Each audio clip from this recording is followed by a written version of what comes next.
Près de 1500 mètres de descente, 19 virages, une pointe de vitesse avoisinant les 130 km/h.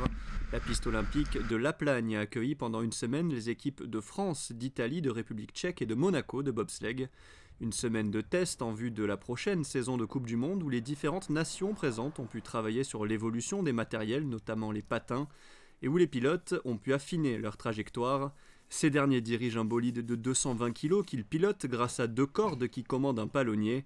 Réputée comme l'une des plus techniques au monde, la piste de La Plagne était le terrain d'entraînement idéal. Ce qui est bien à La Plagne, c'est que c'est une piste qui est très technique, relativement sûre, on va dire en termes de sécurité, pas très dangereuse. Par contre, c'est vrai qu'il y a beaucoup de pression, je pense que vous avez pu le sentir. Donc c'est vrai que c'est une piste pour les pousseurs qui est très physique. Hein, on le sent beaucoup sur le virage 15-16, mais bon, pour les pilotes c'est très intéressant puisque bon, y a une variété de virages, différentes façons de conduire avec des virages à 2 pressions, des virages très courts comme le 6, et des virages vers l'avant comme le haut de piste ou le labyrinthe. Donc je pense que c'est une très bonne piste pour débuter et aussi pour faire des tests de comparaison pour l'année prochaine. L'équipe monégasque de bob à 2 est tournée vers l'avenir. Patrice Servet, le premier monégasque à monter sur un podium de Coupe du Monde, c'était à Calgary en 2010 avec le pousseur canadien Lassell Brown, arrive en fin de carrière. L'avenir du bobsleigh monégasque a 2 visages, Jérémy Thor et Thibaut de Marton. Médaillé aux Jeux Olympiques d'hiver de la jeunesse à Innsbruck en 2012, Jérémy Thor a effectué ses premiers runs en tant que pilote. Au début, je suis parti du virage 12, donc tout en bas de la piste. J'ai eu 7 virages donc à descendre.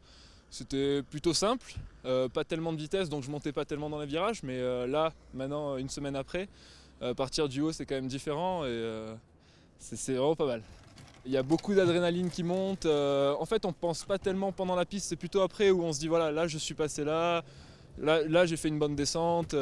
Voilà. Pendant la piste, on pense vraiment à ce qui se passe dans le bob, qu'est-ce qu'on doit faire, et il n'y a rien d'autre, on est dans notre bulle, quoi.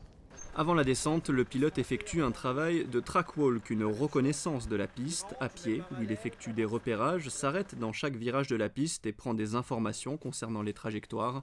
Place ensuite à la course où le rôle du pousseur est primordial. Les qualités du pousseur, il faut être fort et rapide. Et mon rôle, c'est de pousser le bob le plus vite possible au départ.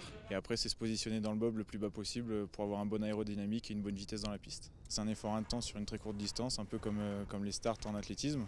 Donc on fait que de la poussée et c'est intense.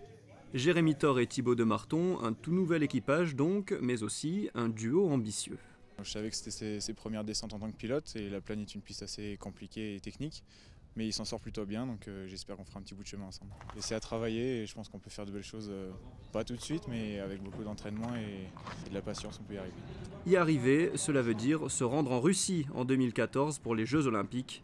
Pour valider leur billet pour Sochi, les 2 monégasques devront marquer un maximum de points sur les 7 épreuves qualificatives et figurer dans le top 25 au classement FIBT.